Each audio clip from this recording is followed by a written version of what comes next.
Also, that's not even true. There is a tremendous amount of trade happening in the Red Sea. Again, if you actually look at the ships that are passing through, they're just Russian ships and Chinese ships that the Houthis are allowing to pass through. And I'm certain that some of those ships are going to Israel, for the record. Like, there's no way that Russian ships and Chinese ships are not going through the Red Sea.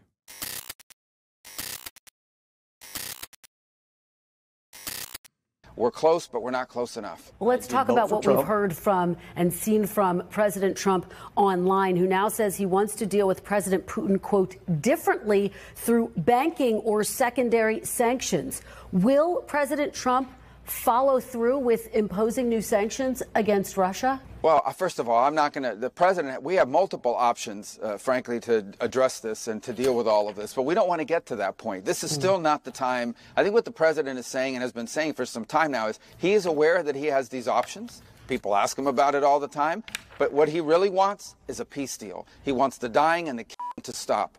This is a terrible war. It's cost the lives of thousands of people, billions of dollars, and generational destruction on the side, especially on the Ukrainian side.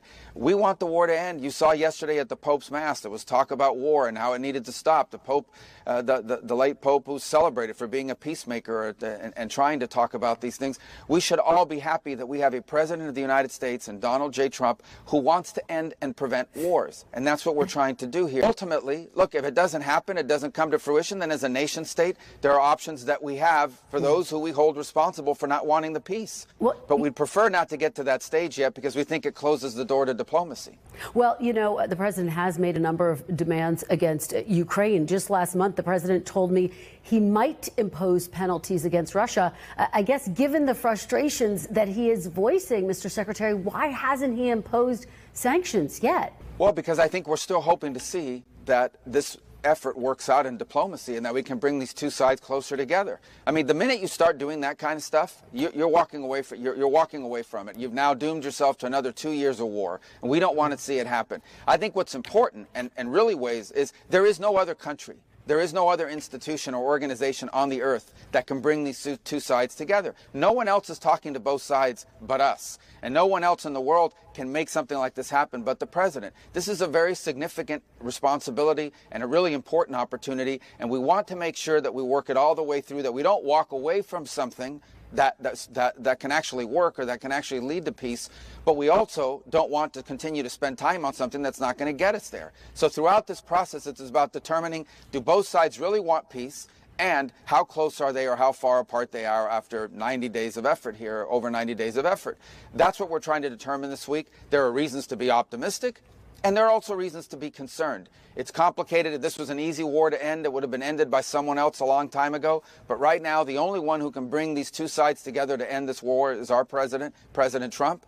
And we're doing everything we can to see if we can get that done here over the next few days. Let me ask you about some of the language you've taken. Just 3 years ago, you co-sponsored a Senate bill barring the United States from recognizing Russian claims to any portion of Ukraine's land. Let me read you part of what you said. Quote, Vladimir Putin is the real aggressor in this war, and he is attempting an unjustified takeover of a sovereign democratic country. The United States cannot recognize Putin's claims or we risk establishing. Damn, I mean, why you gotta go and do that? Why you gotta go and show old takes? That was before I was a part of the Trump admin. You know what I mean? It's kind of fucked up.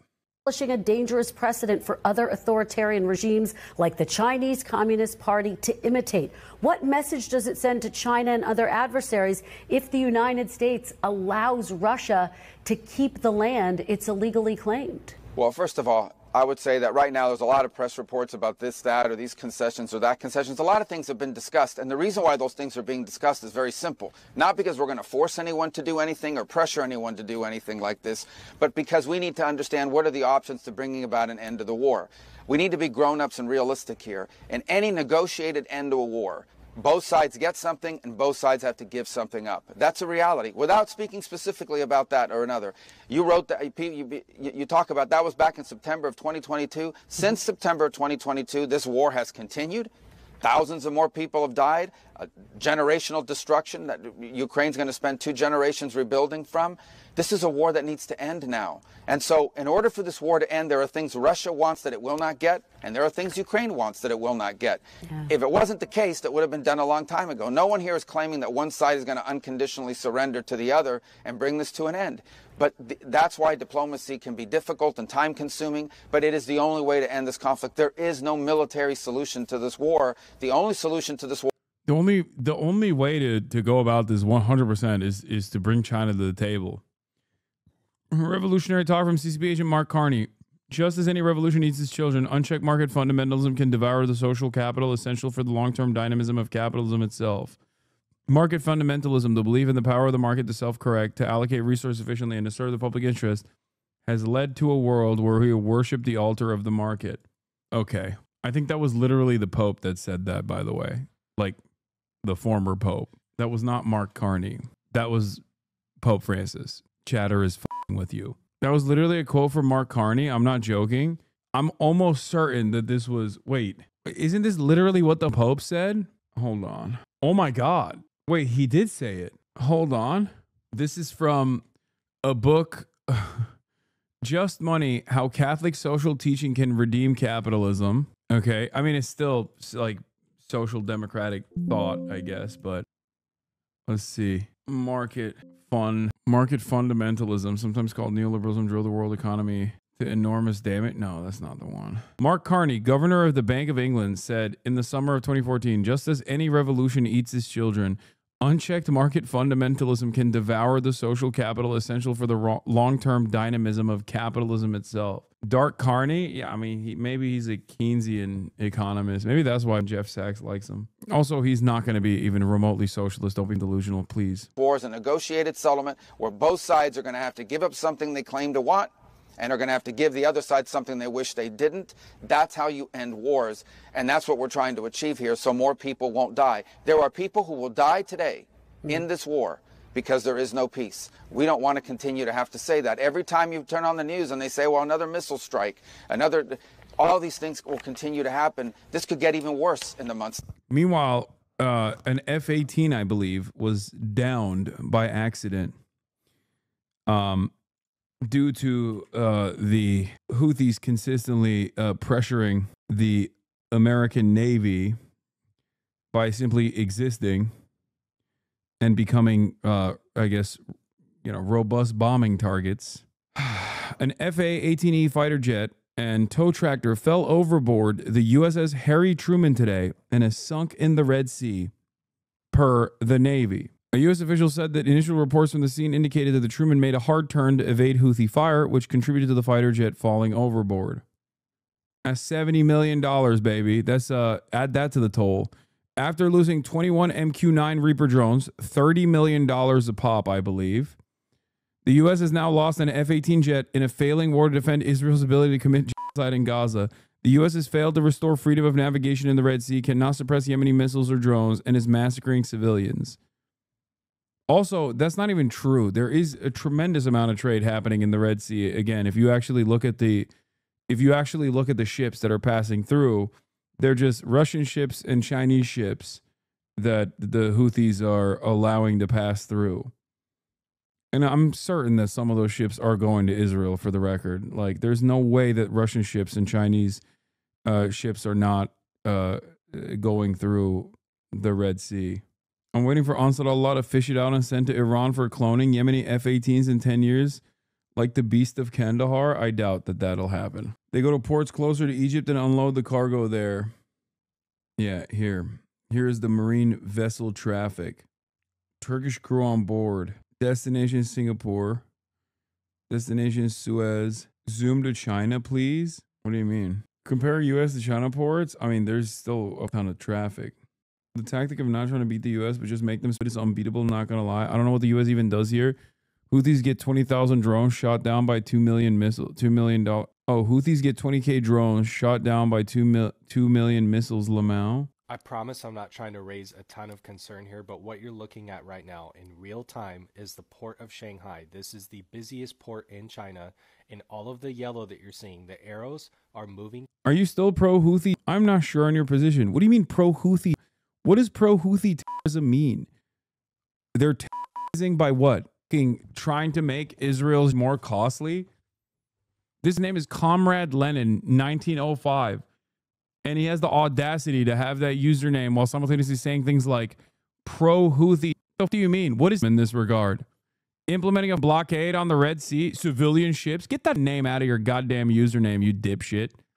You don't deserve to have Comrade Lenin anywhere near your username. Federal agent ass. Yeah. You're going to the re-education camp, chatter. I need you to write 1,000 words. I need you to write 1,000 words on your counter-revolutionary behavior. Turn over your handle right now. Change it to I love America 1776. Also, civilian ships? Question mark. Like, this guy is one speed, dude. One speed.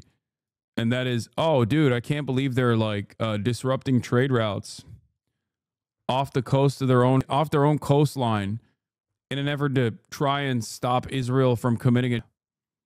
Yeah, Lenin was spit on you. As I've said over and over again, and I mentioned this as well, I quote retweeted this Natasha Bertrand tweet. I said, there's an alternative way of doing this, which involved forcing Israel to stop the Palestinians. They're being starved by the Israeli state at this very moment. You know, but God forbid we do that. Instead, we should just keep allowing Israel. We need to give another $1 trillion to Israel. Another $20 billion package to Israel, please. Hey, dude, I think Jordan Peterson is getting stronger and not weaker. Your vid was wrong. What? Oh, 2 minutes until big numbers. Okay, we're waiting. And conservatives up to. That's Hold the kind on. of movement that let me conservatives fast forward are to the happy future, to see coming out chat. of Atlantic Canada, and we hope to see as the polls begin to close right across the country. But we will see, right? As we said, this is early times. Now, what we're going to see now is a whole lot more data coming in. I'm going to just go quickly. There's like 30 seconds to you, David. So the only interesting thing where the NDP vote is going away that common wisdom would suggest this is way down by about 4 percentage points. By the numbers, it's all gone to Jonathan Rowe, the Conservative.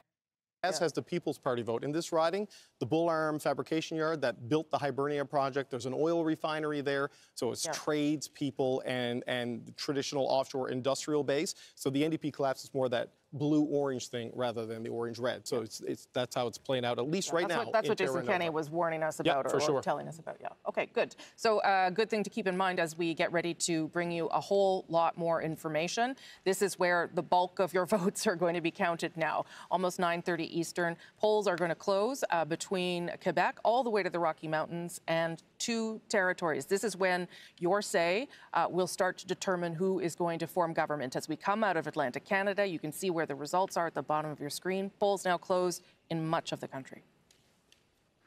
Polls have now closed in most of Canada, and that means we're about to get the biggest waves of results we'll get tonight. From Quebec, Ontario, Manitoba, Saskatchewan, Alberta, the Northwest Territories, and Nunavut. 266 more seats will be added to the count. Many of these are key battlegrounds of this election, ridings you need to win to form government. Okay, so that is what is to come. Let's look at where we are to Canada. The Liberals leading and elected in 22, the Conservatives with 10, and the Bloc there, we're not going to talk too much about it. We believe some early results were put in for one riding in Quebec, but there is one riding where the Bloc is leading, and that's in Gaspésie-Île-la-Madeleine. But you can see there, this is not exactly the way the Liberals wanted the evening to start. It's an encouraging sign for the Conservatives, but remember, it was just 3 months ago that the Liberals thought that they were kind of hopeless, not only in forming government, but certainly in losing a lot of seats in Atlantic Canada. So that is part of the story as well, the recovery of the Liberals that we've seen after Mark Carney took over. Ian Hanomansik. There are 2 ridings in New Brunswick right now where our decision desk is not in a position where it can project a win, and one of them is Miramichi Grand Lake. We told you at the beginning of the evening that this could be close. It is the one riding that 4 years ago flipped, in that case from the Liberals to the Conservatives. The lead has gone back and forth, and as you can see, just 472 is the lead for Mike Dawson over Lisa Harris. And the other one I want to show you, which is still in play, is Madawaska-Restigouche, still a lead here for the Liberals, but the last, one of the interesting things when you look at the numbers here for Madawaska-Restigouche is that the Liberal candidate, who's not the incumbent, is performing at about the same level that René Arsenault did the last 3 times. It is the Conservative vote that has really surged compared to last time, and so relatively close, closer, I think, Rosemary, than a lot of people expected. So these are the 2 ridings in New Brunswick which are still, at this point in the evening, in play. Okay, thank you for that. Ian, polls now closed in an additional 266 ridings, meaning that we are going to get a lot of information very quickly about where Canadians are at. Want to bring in at issue, if I can, just for a moment, to get a sense, Chantal, of what you're going to watch for now as so many more polls have now closed. Well, obviously, what happens to the Bloc Québécois vote, whether it's going to be down, as was predicted, or whether the Bloc will hold its ground. The only riding that we actually have numbers for, Gaspésie, les Îles de la Madeleine, and I'm not even sure that we're getting the entire numbers because a section of the riding is actually on the same time zone, in the same time zone as the rest of Quebec. I see. So, but this riding, which we will get a result, a more definitive result early, is significant. It's actually two ridings because of redistribution, a former Bloc riding and a Liberal-held riding. So someone is going to lose a seat here. And if the Bloc keeps the seat, as opposed to the Liberals, it may be that they'll have a better night than they would have otherwise. But the big area to He's watch, like, I'm good, I got my pets. For the Liberals is in and around Montreal. Okay. And that is also true of the Bloc, with some battles in Quebec City, mostly against Conservatives.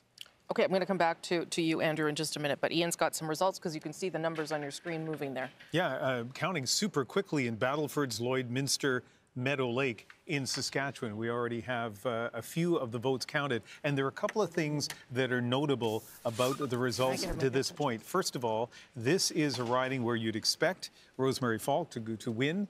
She has already, and her vote share in 2019 was 78%.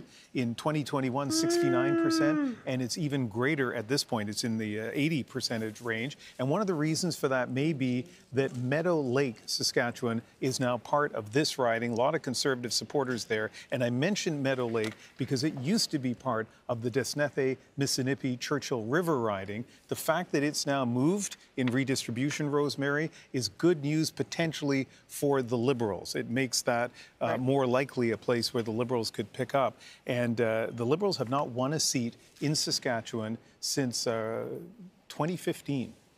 The Conservatives have won all of the Saskatchewan ridings in 2019 and 2021.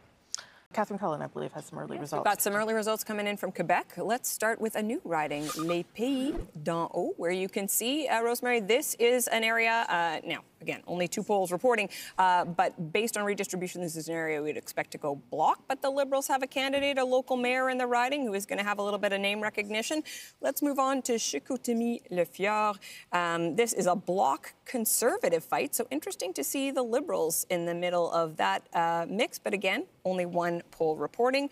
We will move on to Terrebonne, where the Bloc incumbent, Nathalie Sinclair-Desgagnés, is in the lead, and another really exciting riding to watch. Oh, so exciting. To come.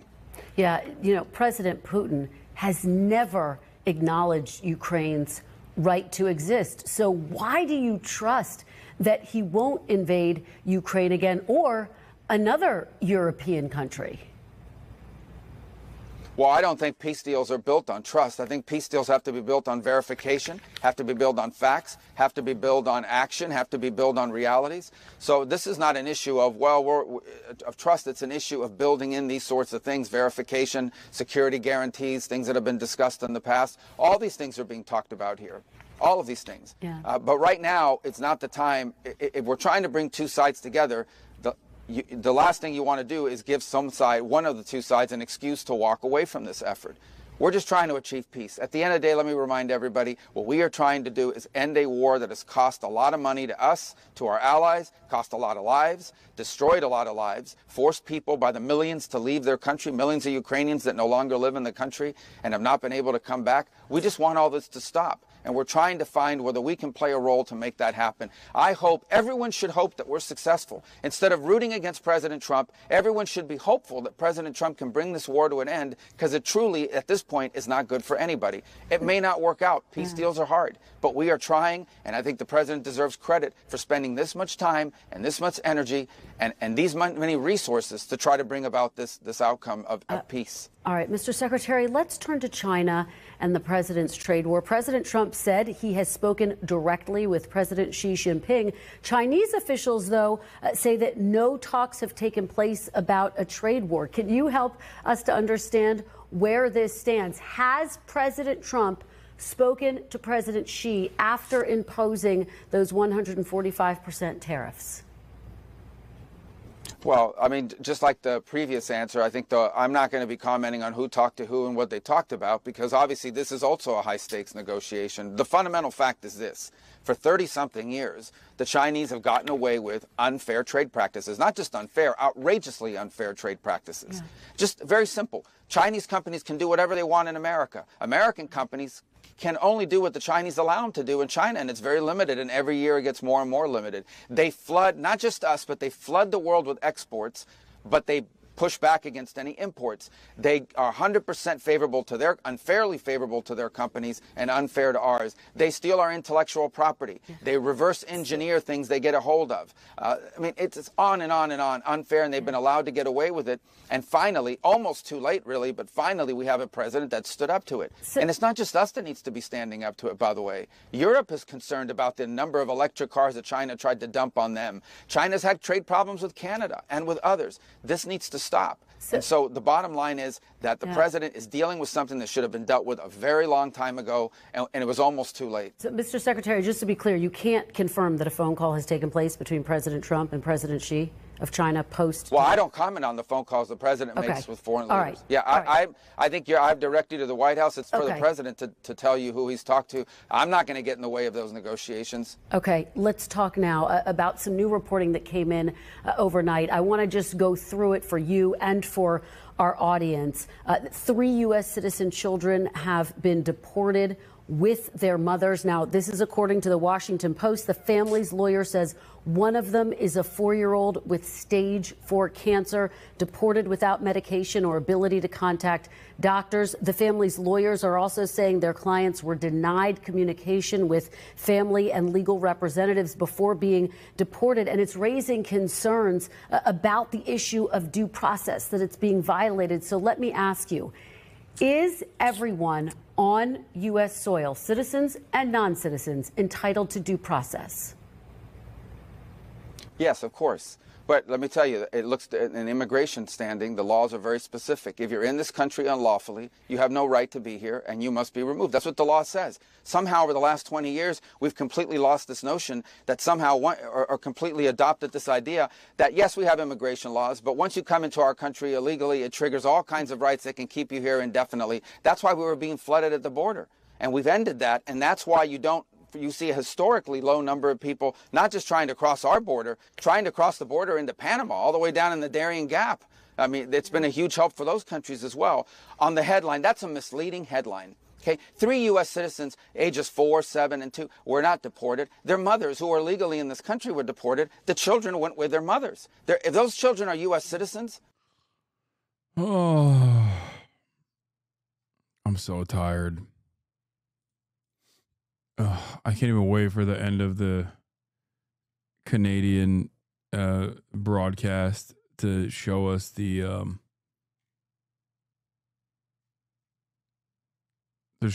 who won.